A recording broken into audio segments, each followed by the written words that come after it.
The X-tinction Agenda, comics and movies of the 80s, 90s, and more.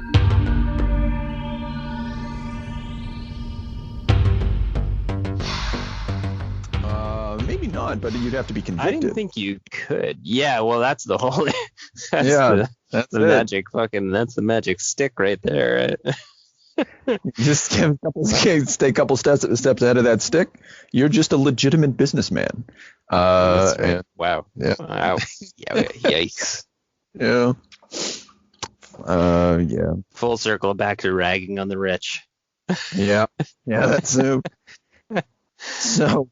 Yeah. I guess the it's Valentine's Day That's right. tomorrow. It's Valentine's Did you know? weekend. I did. Yeah, I'm fully prepared. That's good. You got the box of chocolates and that kind of thing. Yeah, like a card. Oh, very nice. We've we here at this place, the Battle Shed, we don't celebrate the Valentine's Day because it was always too hard to get into restaurants and stuff. So we do the day after, which apparently is Saint Siegfried's Day. That's a good idea. Yeah, no, you don't try and get into restaurants, even in the best of times. I never used to try that. I used to, more of a heart pizza kind of guy. Ooh, well, heart pizza. Do they like on Valentine's Day? Can you get a heart pizza, or are you talking about you can. It's both pizza and Boston pizza. This is a viable campaign. You are shitting me. That's all right. No, well, you should now bring one of those into the house, man. At the very least, you'll get some big laughs. Yeah. No, I'm putting that in the old back pocket. Yeah. Stow that. Maybe I'll get one now and then freeze it. Bring it out in March. Hey, Yeah. look, yuck. Yeah. I don't know. Maybe just make one. Oh, that's funny though. You can do it by hand. I mean, you fuck around with dough in the kitchen for like an hour, and it would be pretty conspicuous. But I mean, if you not that anybody with any kind of family has any kind of alone time for that kind of hijinks. Yeah. What are you doing in the basement with the oven? Yeah, I was gonna say, like, if I had an hour to myself, it's not the direction I'd take. It's not. You're not that much into love. Well, no, it's not that. It's just that, like, this is like fucking, grooming, other things that get skipped when you have kids. Yeah. I'd take a shower. Take a shower. Finally, take a fucking shower.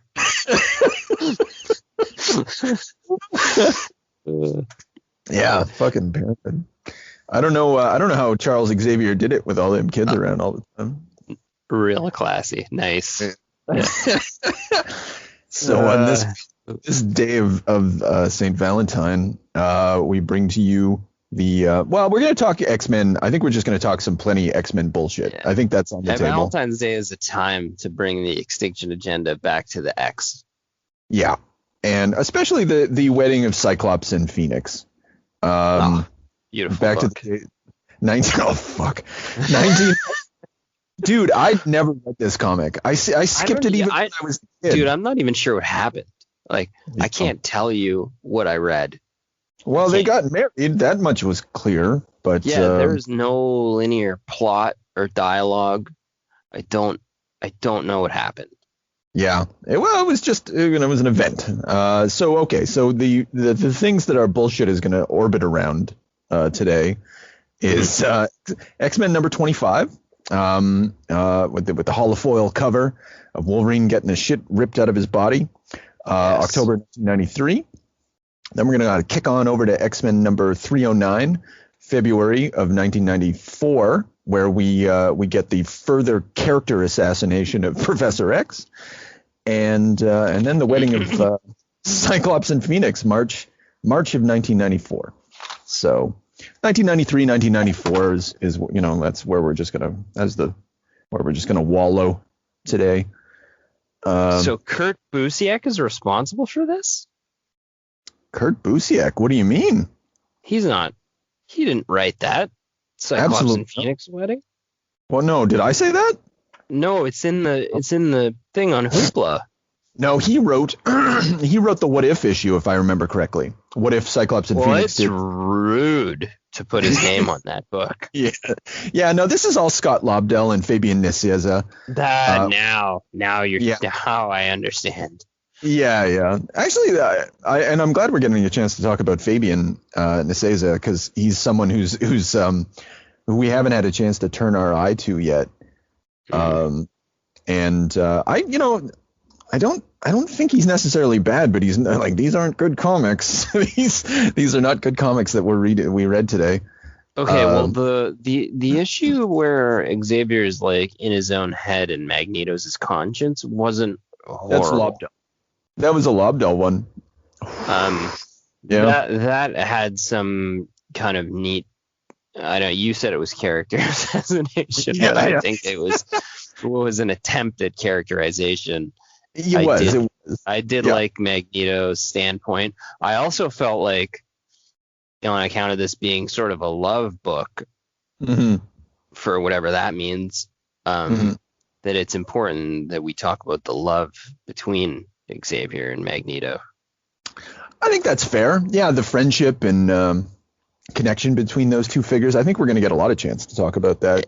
Yeah, well, I mean, if your subconscious is Magneto, your nemesis is Eric. Big Eric is in there in a tuxedo, just rubbing your shoulders, telling you what's what when you are living in your own head. I wouldn't say that's problematic. That's love.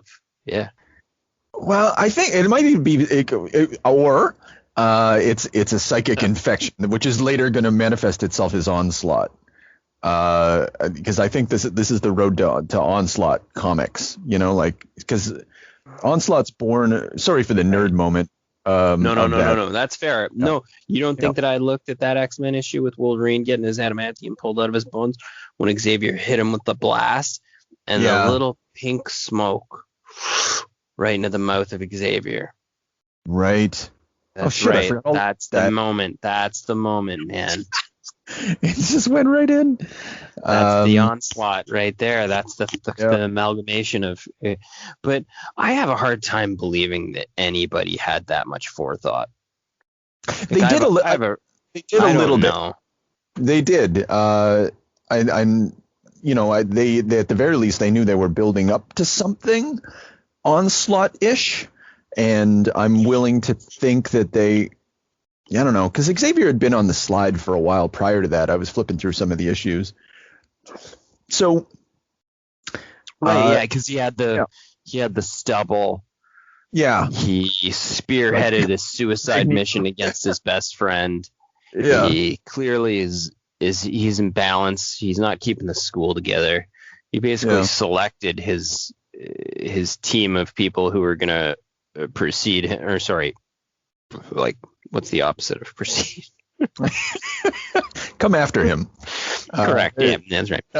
He selected his boys, keep the school running. It's over for me. He's pretty nihilistic. He's got a real creepy thing going on at Jean and Cyclops' wedding. Some weird fucking like self-doubt and self-loathing that he's not able to find true love. Like, meanwhile, like that's basically the only relationship in the school. Like, you think the Beast found love? You selfish fuck. Yeah, that's it. I think it's I don't know if that's Rogue or Gambit or anybody, for God's sake. Everybody's tortured. Well, okay, and this gets to what I'm saying about character assassination. Like, they might have thought that this would be a good idea for And I think it ought to be placed in the context of Maximum Carnage and Nightfall. And because like Professor X is supposed to be like he's kind of like the Superman of or the moral. He's supposed to be the moral center of the X-Men. He's supposed to be like the good guy who is good. Tough and willing to, fight and blah, blah, blah, but genuinely, supposed to be like have a vision of how the future would be. And then even in this, he's just like, what if I was wrong? And you're just like, well, what's the point of the X-Men then? What is this? Yeah, like if you're like a digested, like 5 o'clock shadow guy that puts on his exoskeleton and goes on suicide missions, well, fuck, that sort of like just diminishes the whole thing. Yeah. And this is why.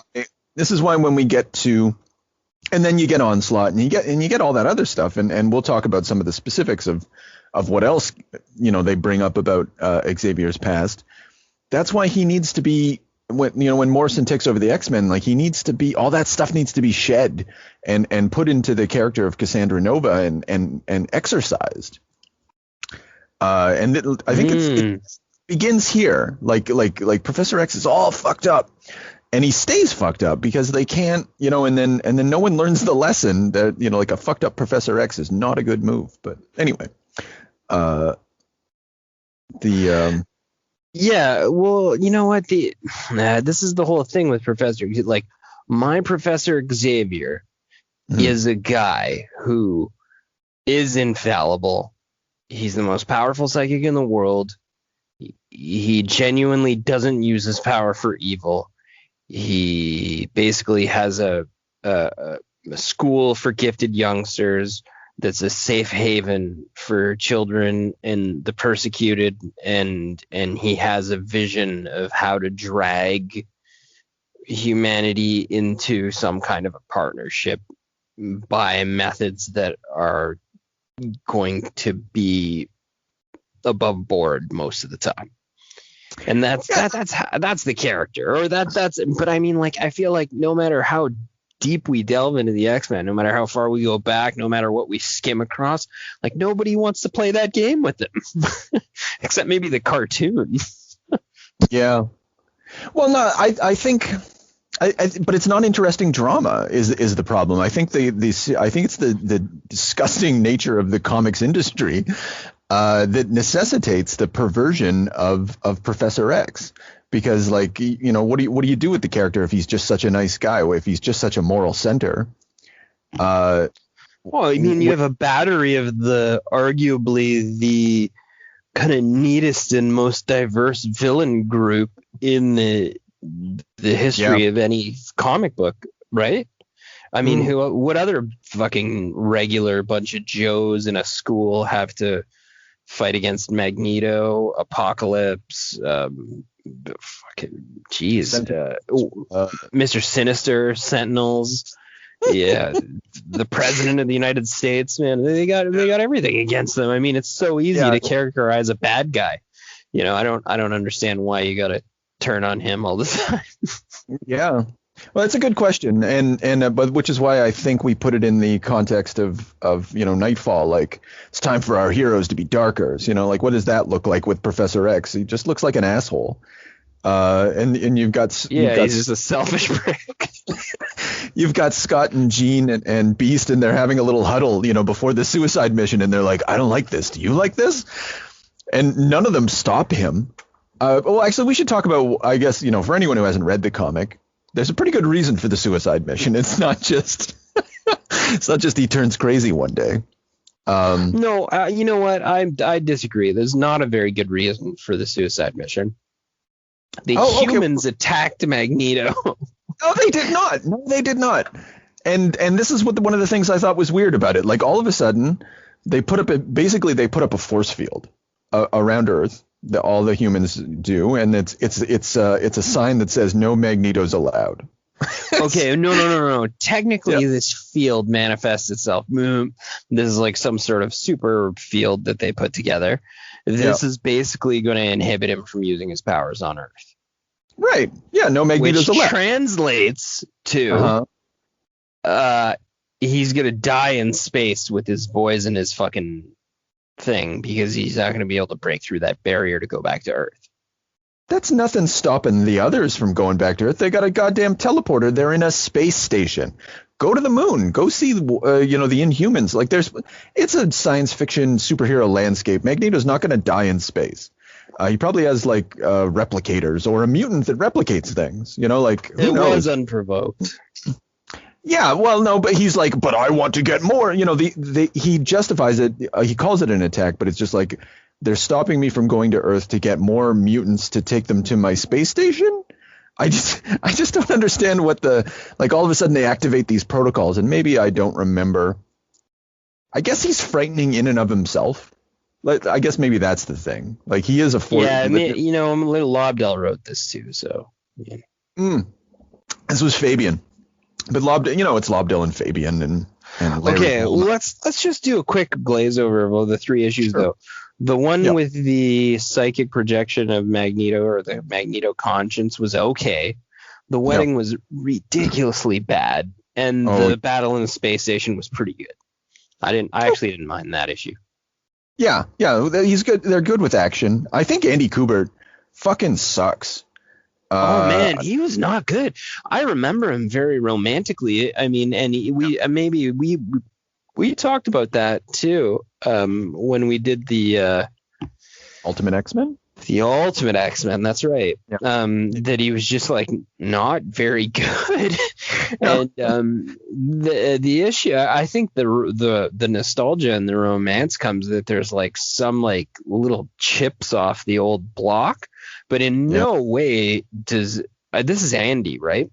Yeah, it's Andy. I can't remember if Adam's slightly better, but Andy. Amazing.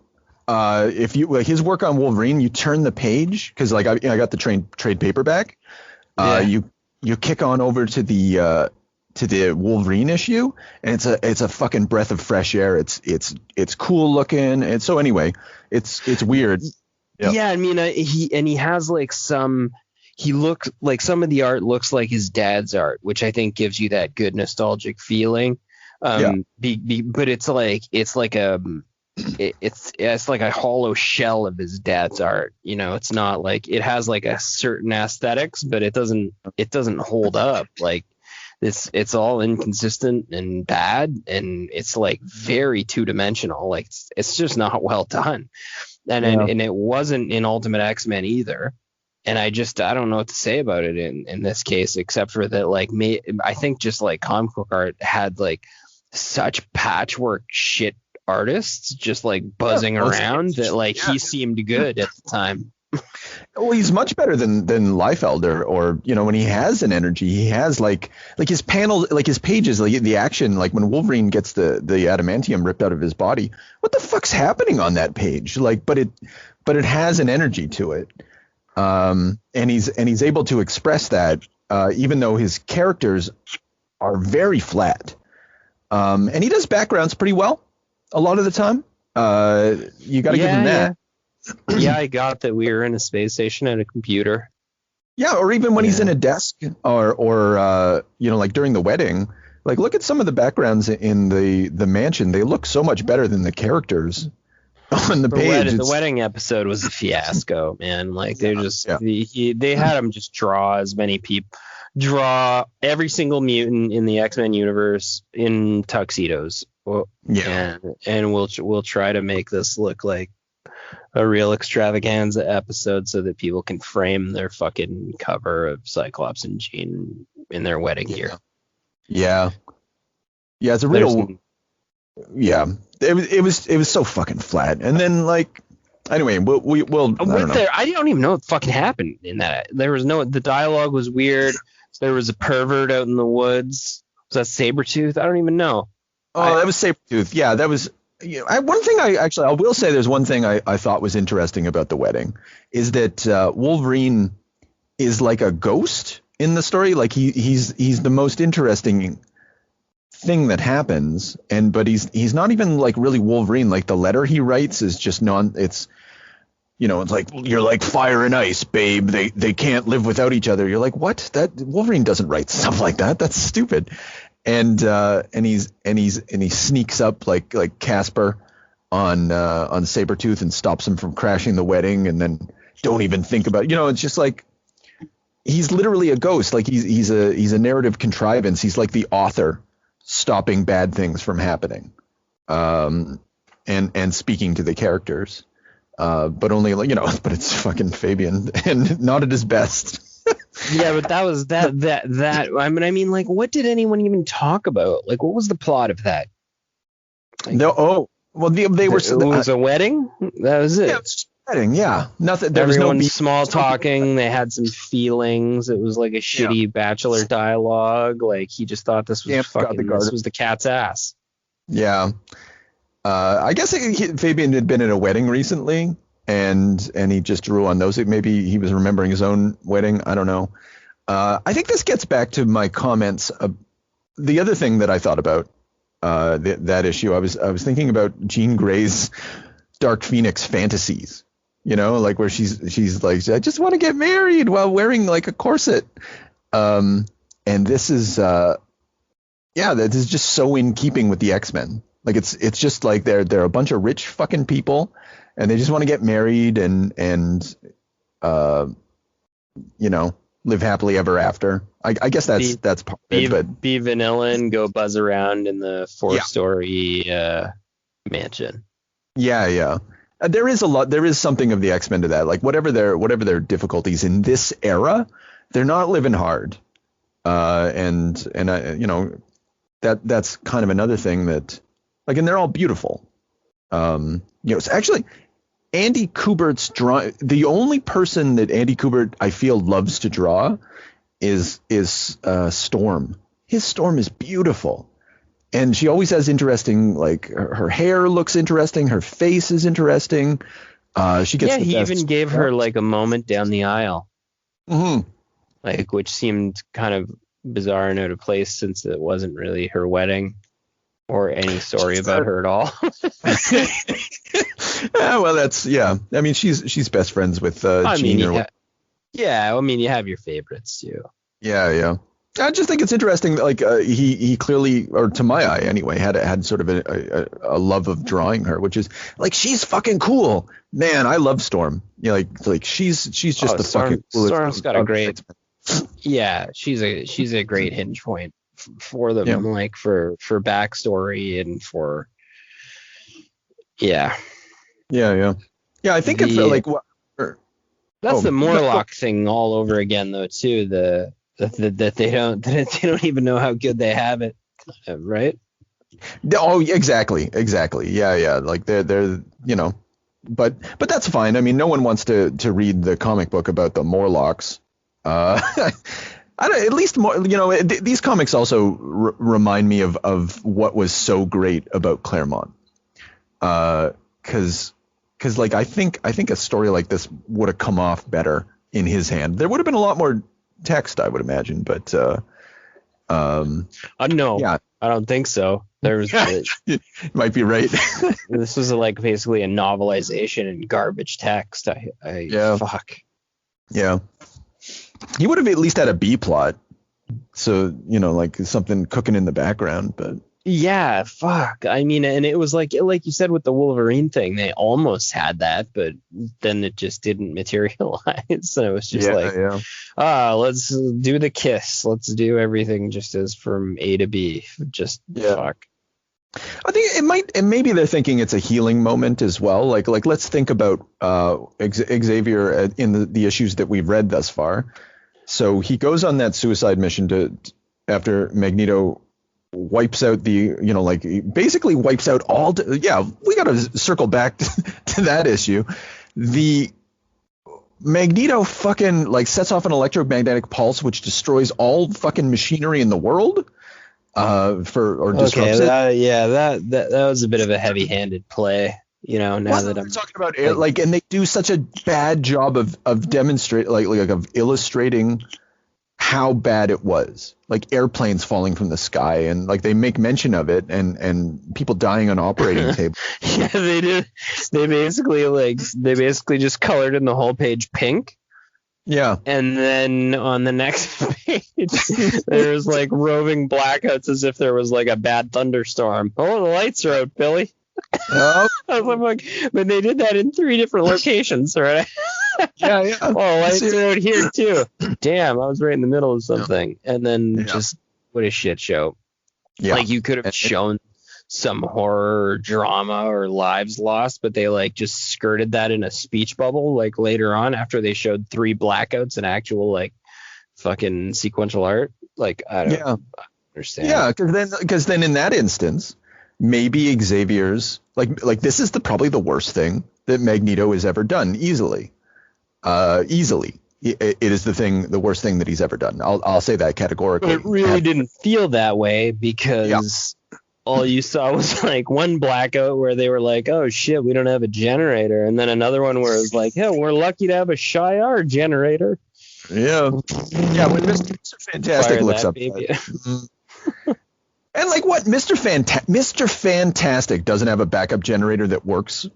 Fuck you. That's stupid. You know, it was a narrative contrivance. Yeah, they have to it's a slap in the face.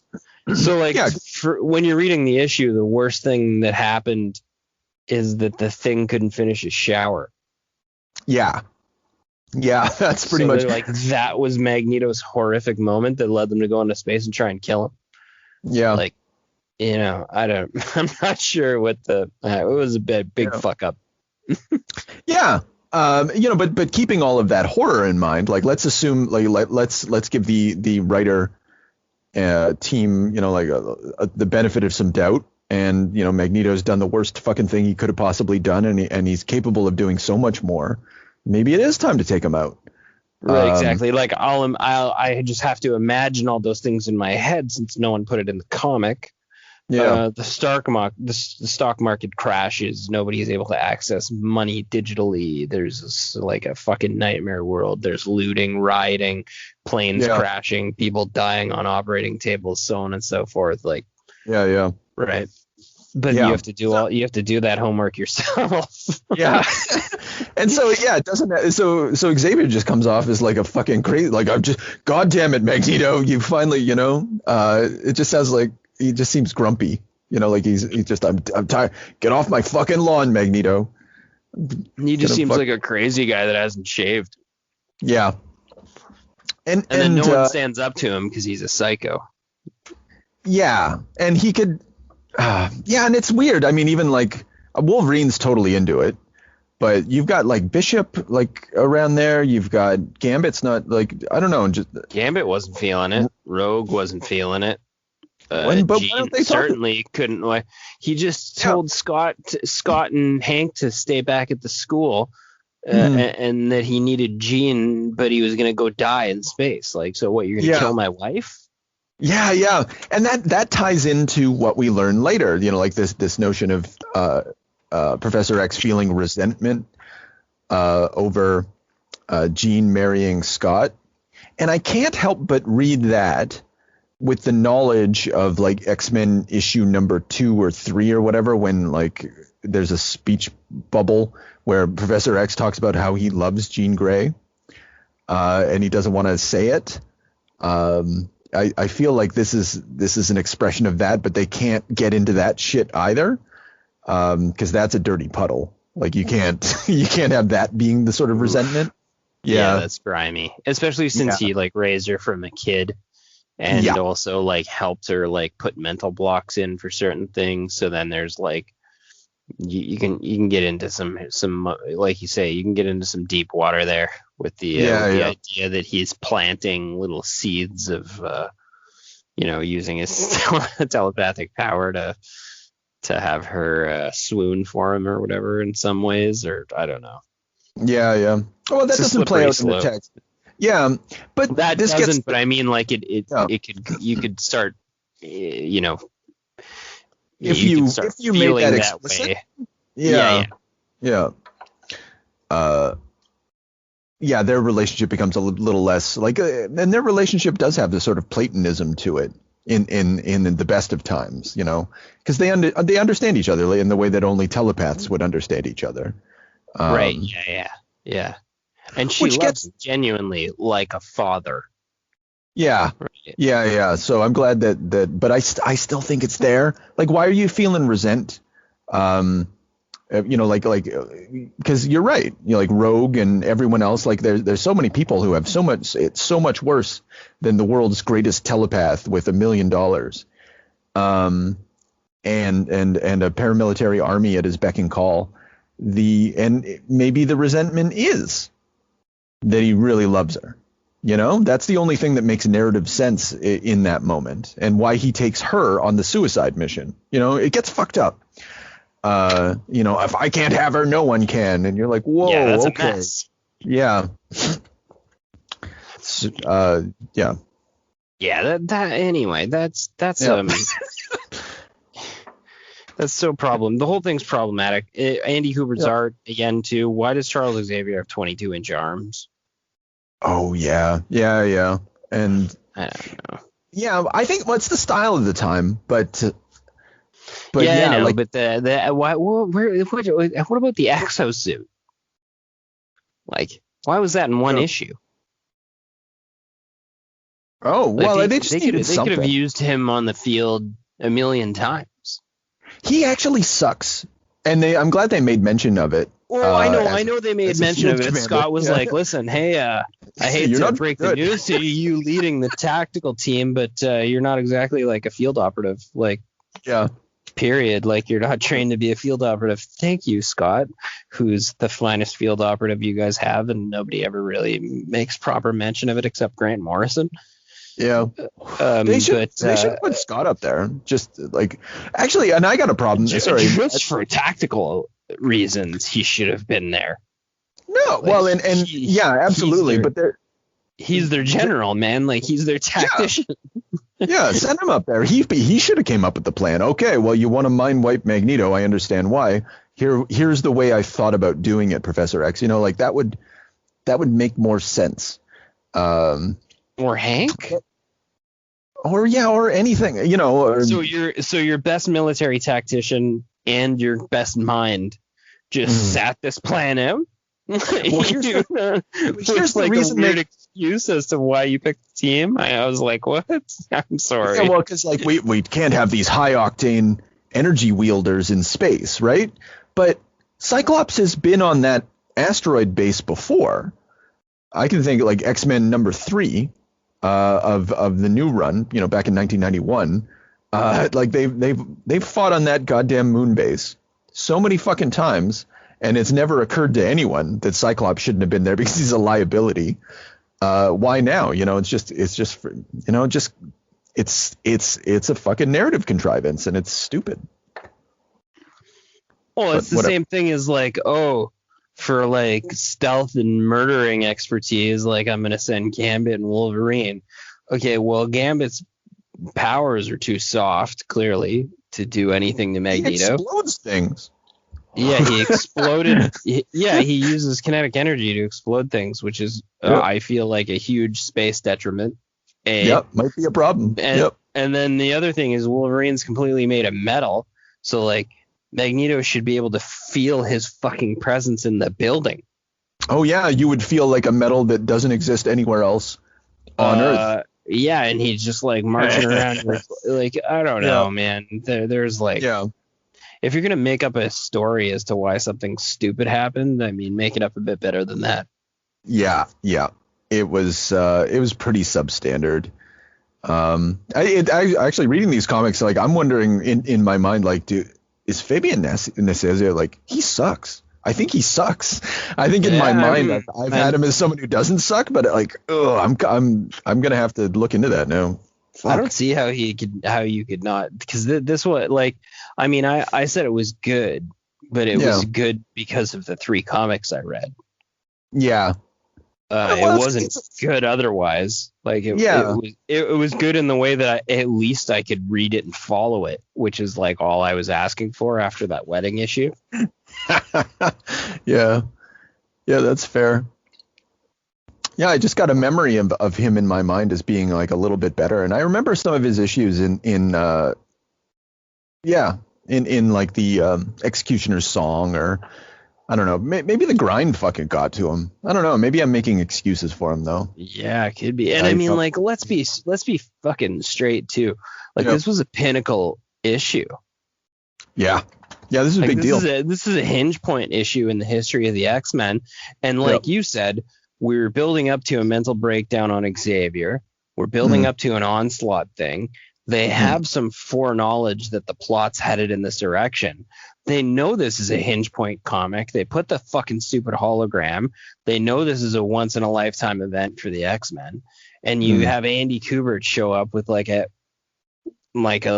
sort of middle of the road effort. And then you have Necieza write this fucking toilet bowl story. I don't know, man. I just feel like I think that's X-Men at the time though. Like X-Men, like after Claremont left, X-Men turned into a fucking toilet bowl, and like that's we remember it very fondly because we were fucking kids, you know, like we were 12, And I was a big X-Men fan. And... Yeah, I owned all these issues. I owned every single one of them. Oh man, are you kidding? I dragged right into Joe Madureira. I dragged my ass right through Joe Madureira and Onslaught with the little 3D X's up in the top left corner of the books, like nobody's business, man. Like I was there.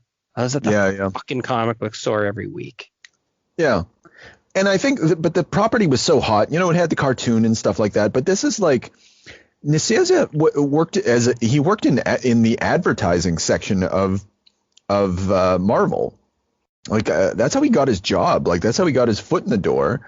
And he didn't really do some comic stuff until but when Claremont left, or no, sorry, let me change that. When Claremont was dismissed and told to fuck off after 18 years, they just got a copy boy and an ex stand-up comedian, Scott Lobdell. Lobdell's terrible.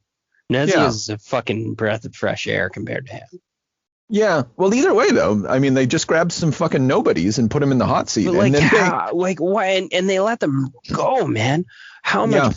What monster body of work Lobdell has? That's all bad. Yeah, it's all bad. I'm sorry, it's all bad. You spent years and years just. Like somebody had to sit down in a fucking boardroom and read these and be like, fuck, this is bad. Like, why are we continuing to let him do this for another decade? Yeah, I don't think they thought it was bad though, because still buzzing around to this day. Oh yeah, but here's how that happens. Okay, so it gets into the disgusting nature of the comics industry. So the editor at the time was one Bob Harris. And Bob Harris later on, he got kicked. He got sent to the curb when Joe Quesada came in as editor in chief after Tom DeFalco, and he was like, okay, we got to get rid of all these people who fucking suck. So they're out the door, but they end up over at DC. And so Bob Harris comes in with the New 52 and shit like that. And oh hey, Scott Lobdell, I worked with you for years. And there you go. Oh, that's how that happens. So then Lobdell starts unleashing the New 52. Yeah, and you get. I mean, there's obviously Justice League books that are basically just the same as these old X-Men books.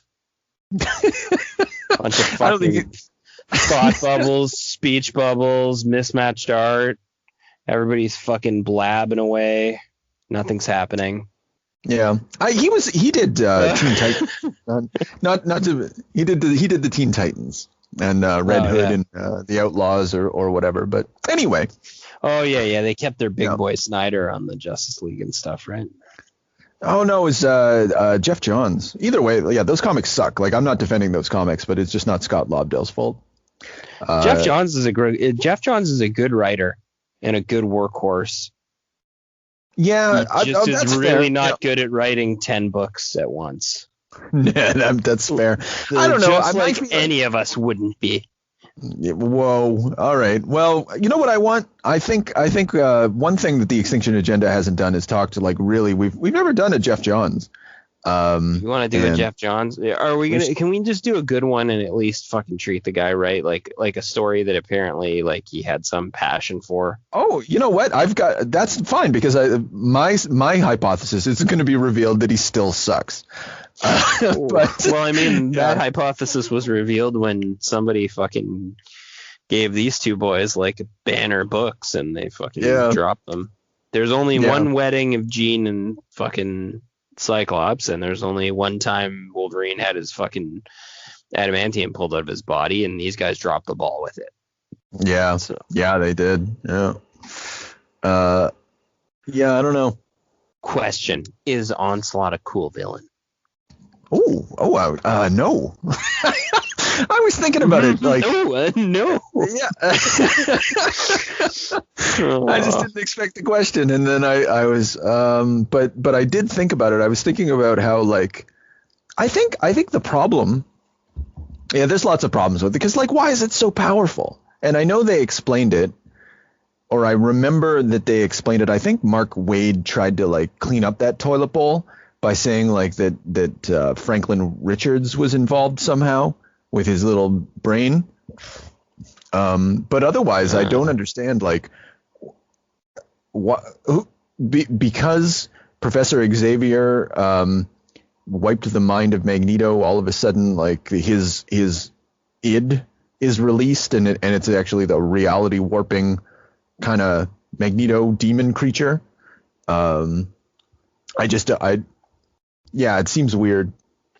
Yeah, I think it was better as like a subtle, like an undertone thing, where it would have showed up as like anytime anybody encountered it or was terrified or it killed or damaged something, it should have been a psychic projection. Where it made more sense and could have been like played a little more subtly. But to have like a big monster like that was sort of bizarre, because the only way that would be for me, the only way that's possible would be like if maybe their powers were combined, but literally like that to me basically is like a mentally ill Xavier, which would seem to be like a diminished Xavier, right? So it would be he's very dangerous without, turning him into a cartoon villain. Like if you have like a proper villainous, let's take your idea. Let's say that it's Professor Xavier's powers merged with Magneto's powers. That's certainly not nothing. Who cares why it's working? It's comic books. Telepathy plus magnetic powers at the Omega level, like that's a big problem for everyone. But it doesn't allow Heroes Reborn to happen. Like if you remember, nothing should have allowed Heroes Reborn to happen. Yeah, and it just turns Onslaught into like he's a narrative device. Like he's beyond a narrative device. He's a device of the corporate mandate, and perhaps in that respect, it's appropriate that he's some sort of like nonsense demon that, coming down that kind of looks like Magneto and represents the perversion of the ideal of the X-Men. Like this is so isn't, so it's super fitting.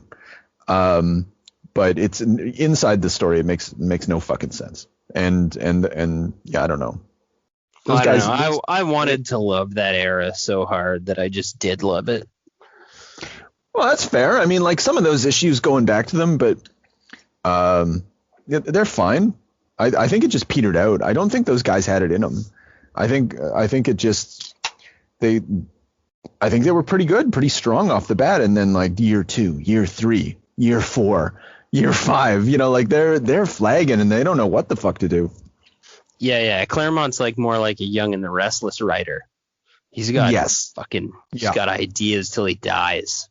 Yeah. And but, these guys were like they played out.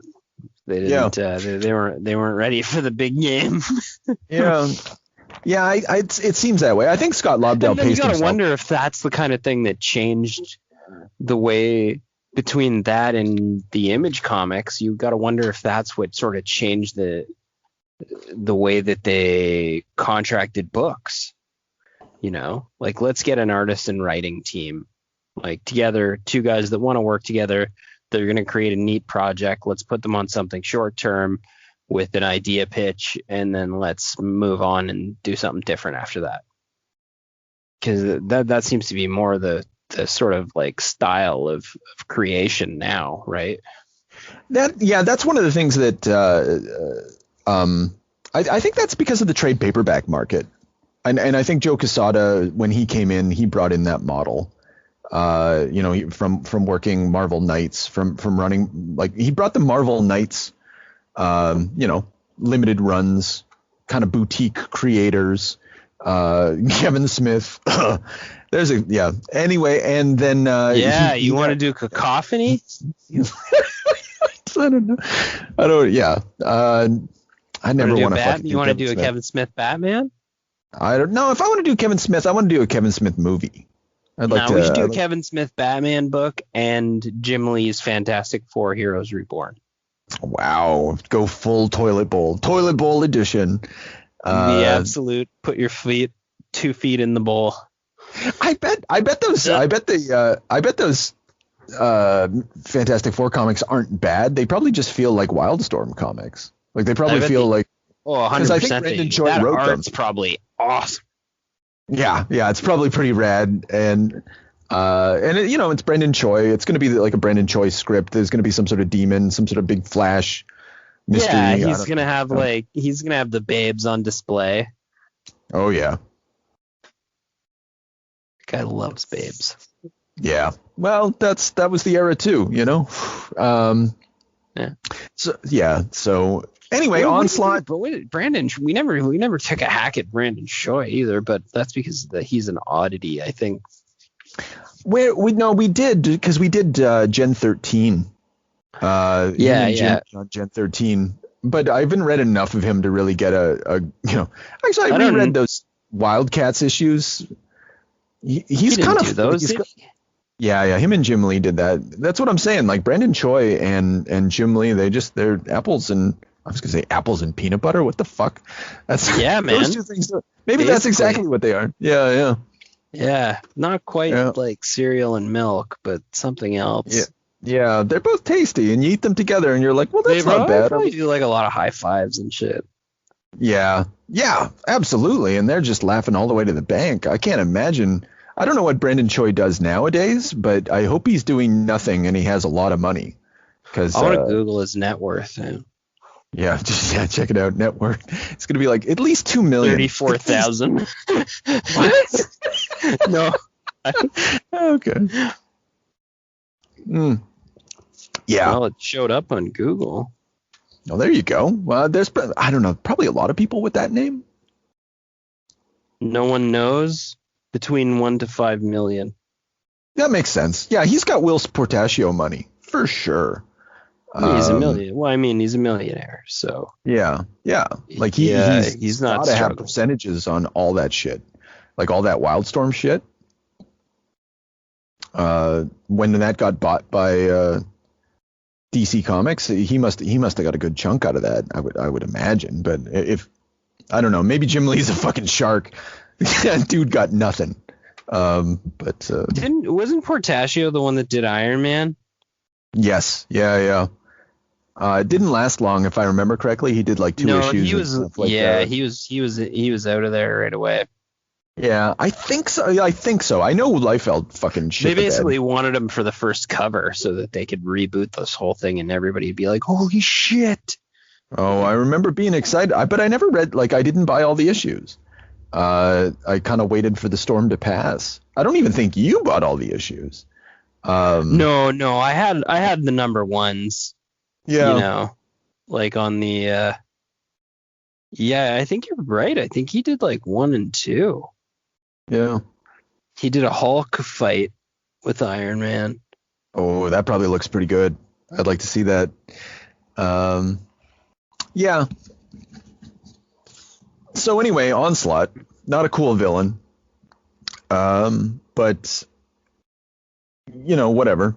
I think when Mark Waid took it over, like eventually they handed it over to Mark Waid to start doing more stories, and I think Jeff Loeb started getting involved, and they crafted it and turned it into something, and I think they like it was it was fucking diving, and they pulled it up a little bit, but it was doomed to hit the mountain.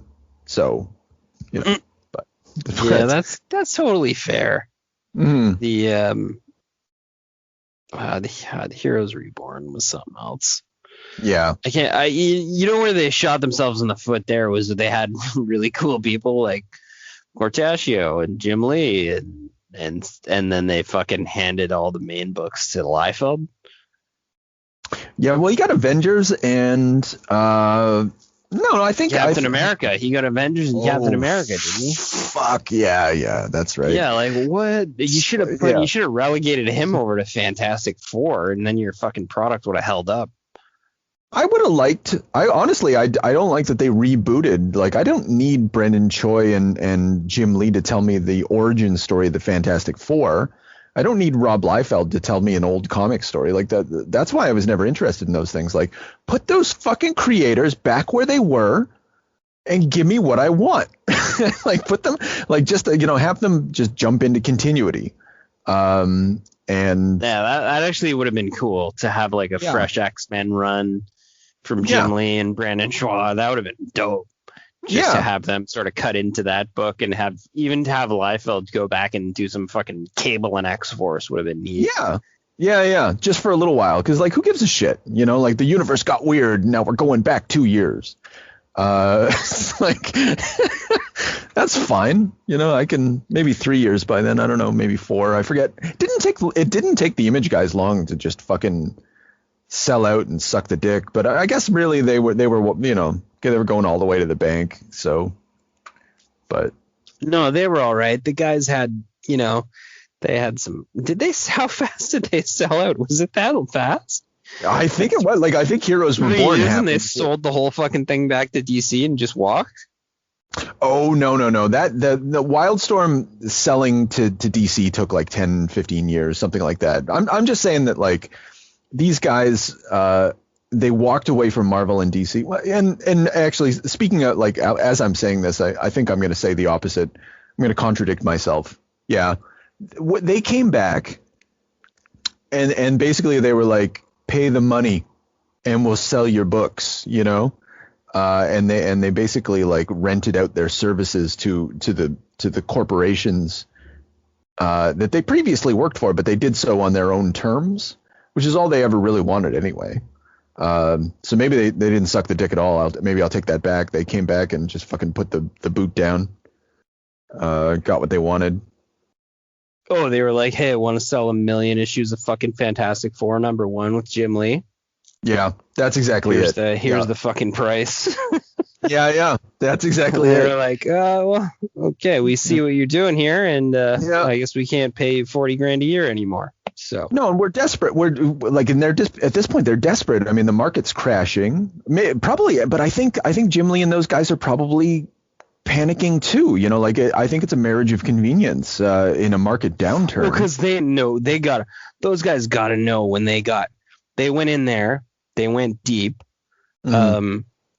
You know, they put their product out, they killed everybody, they sold gajillions of books, they were all terrible books.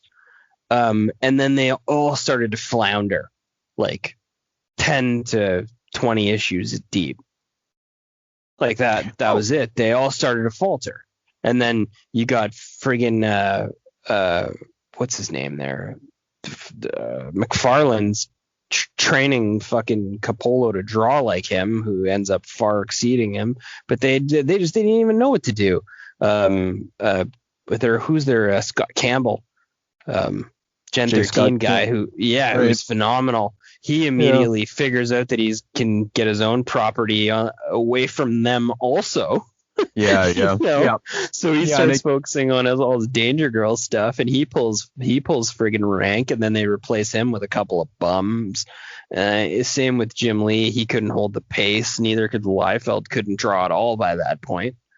That's not fair about Jim Lee. Because Liefeld, for sure, he overextended himself. His extreme studios. No, Jim Lee's work is always premium. But I don't think Jim Lee was ever trying. I don't feel like well, yeah, you know what? Thinking back, I guess Wildcat's the only book that held together any consistency. Absolutely. Yeah. And it continued on, and they were smart enough. Like, you know, they got fucking Alan Moore to write Wildcats and got Travis Charest to draw it.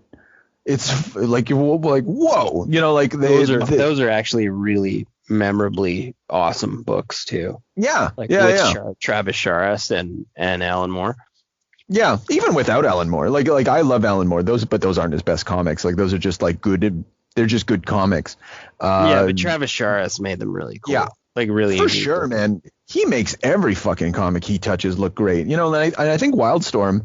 The reason I was like, don't hate on Jim Lee in that instance. Wildstorm was a massive success in my opinion.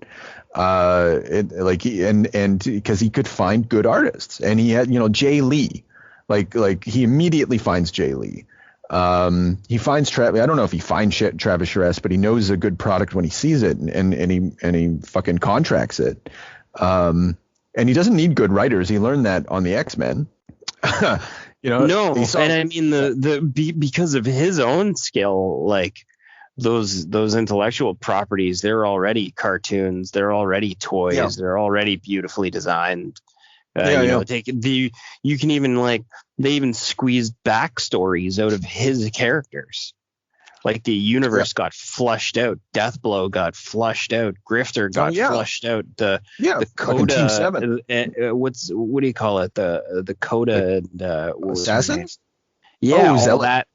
Yeah, Zealot, all that got you know what I mean? Like there was rich backstory to pull out of that and it was on pure design. Like people just wanted to see more. Yeah, and I enjoyed but reading those Jay Lee Wildcat trilogy comics, those 3 issues. I don't give a fuck what happens, man. I just want to see that art, and I feel that way with a lot of Jim Lee comics. I don't buy a Jim Lee comic for its I didn't read Frank Miller and Jim Lee together because I thought it was going to be like apples and peanut butter. I just wanted to see that Jim Lee art. I wanted to see Jim. My new Frank was expired. I was trying to remember his other Brian Azzarello, Jeff Loeb, fucking take it. Man, that Brian Azzarello Superman. Yeah. That was pure Jim Lee art. Yeah. It was just flat. It didn't feel fun. There was something about it.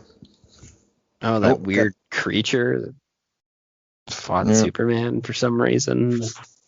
Oh, I have no clue what happened in those comics. I should at least. I remember the content of comics. Awesome. I mean, but I'm just saying, I don't know. I don't remember who the villain of that story was. I don't remember anything about it. I read all those issues. That's not a good sign. If your comic, Jim Lee comic or not, I should remember what happened. Because I know what happened in all those Jeff Loeb and Frank Miller comics. Yeah, I mean, hey, we remember the adamantium getting pulled. We remember Onslaught. Sadly. So it's not like we're not invested in the material. I just think Brian Azzarello is fucking boring. That's a big Brian Azzarello thing for me too, though. Oh yeah, that he's boring. Yeah, he's fucking boring. 100 Bullets is boring. Oh man, it's so boring. And there's got to be some 100 Bullet fans somewhere that are like, what is coming out of this guy's mouth now? Because it's a big book, man. It's a big property, and people love that stuff, man. But I can't read it. I can't read it. Yeah, I tried. Yep. I have some Brian Azzarello stuff in my collection that I think is good. That was I think the true crime stuff, but but I like Torso. I liked it when I was younger. Wrong guy. Oh shit, who's that? That's okay. That's Brian Michael Bendis. They both start with Bendis. Brian, so that yeah. Oh wow. So I guess maybe I don't have any Brian Azzarello stuff, and he's just boring. I think that's it. Yeah, because I like Bendis better than him then. Yeah. Bendis is pretty solid. He's fun. He's a fun guy to read. But he's just really got one shtick. And for me, I said before it played out, but he's good. But Brian Azzarello's, and it's got that Edward Russo art. 100 Bullets does, and that art pops, man. That stuff's great, and he still can't fucking sell me on it. There's some stuff that's like that, and I'm gonna take you to task on this one. I know you're gonna be sad, but I never fucking liked Powers. Oh, I've never read Powers. I'm not sad at all. I don't know but that Brian Oming fella, all these Brians all over the place, or Michael Oming. I never liked his art, and so I was never drawn to it. So yeah, I'm not sad at all. I don't have feelings about that one. Kind of understand where you're coming from. Yeah, there was something it was, I don't know what the heck, whether it was they were trying to do a 50s thing, or I don't know. Yeah, but I feel that's I think it's post. I'm sure people. It's Bruce Timm. It's post Batman the Animated Series art. Oh man, and that's not good. Like it's not a good look. It's not a. It's like a. I feel like it's a niche, like aesthetic. Yeah. Like it worked really well in the. Actually, sometimes it didn't even. I think it sometimes kind of failed the cartoon. I think that cartoon's fucking great, generally speaking, but sometimes the aesthetic is, especially in the early seasons before they sharpened it up. It just feels a little flat, but then again, that might just be the grind of your like your Vietnamese studio, right? That just might be like the. Well, I think that was like, I mean, and I'm sure that aesthetic, like, I mean, like, I just literally drew like a box with bat ears as like his chest. So like, I mean, I'm sure it was probably easy to animate, or easier for sure than anything with any kind of detail. Oh shit, I hadn't thought about that. That probably factors into it. Not a lot of lines, right? But I mean, and then there's something to be said with like, Matt Groening using minimal lines on the Simpsons characters and having that be like very rich and detailed. So, I don't know. Yeah, well, those comics are fine. They're, like those cartoons are fine. I'm just saying sometimes it's a little flat and the aesthetic fails it. But it when it works in that cartoon, I don't know where you are actually on the cartoon. I love the original cartoon. I don't know. It's very good. I watched it right through. Yeah, me either. I haven't gone back for it. Oh no, that's not what I mean. Actually, I've looked at some of those things. They're pretty good.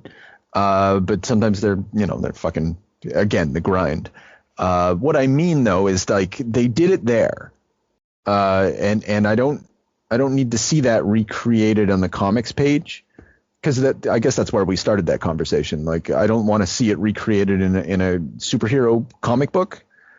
But maybe we're being because I didn't read those comics. Maybe I don't know what the fuck I'm talking about. You said it was like a 50s thing, so I kind of followed your lead on that. Yeah. No, it is. But oh wow, that is Brian Michael Bendis on Powers also. Yeah. It's funny you say it. Like it's funny you brought that up though, because I looked at it and I was like, we should probably read that. Like I thought that would be a good way to get into. Was that John that was big on that when we were growing up?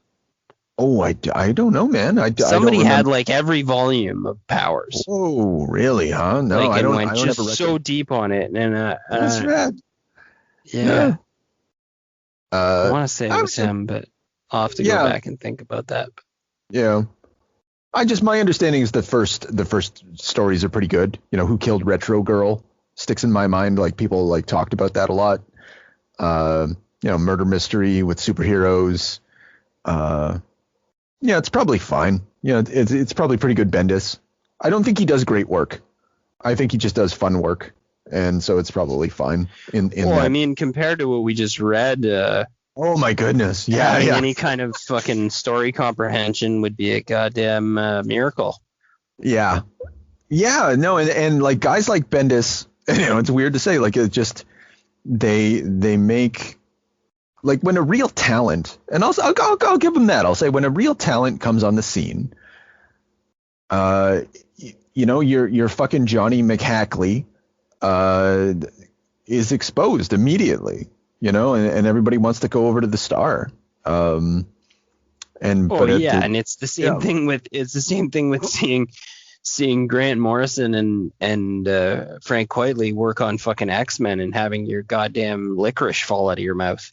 The jaw hit the floor, man. Like it was like, holy shit, there are superstar comic book teams that compose something that's completely different from this absolute sewage we've been choking down. Yeah, for decades.